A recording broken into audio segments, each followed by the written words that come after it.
Hello guys, ito yung ginawa ng isa natin estudyante. Tingnan natin kung okay yung gawa niya. Lapit-lapit mo dito yung ito yung naglagay siya dito ng metro. Ito yung dito na muna kumuha ng supply. At ito yung mga circuit breaker. Ang main circuit breaker dito ay outlet naman ay pagdating naman dito sa ilaw ay 15 ampere.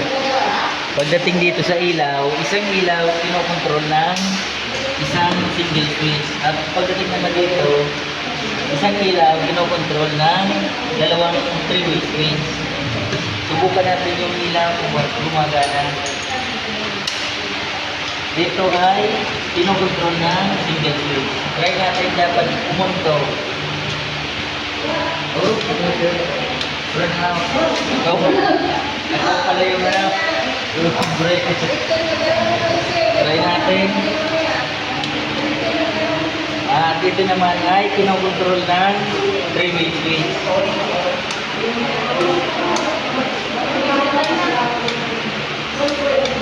Okay. At yung outlet naman ay try natin. Try natin kung gumagana. Oh.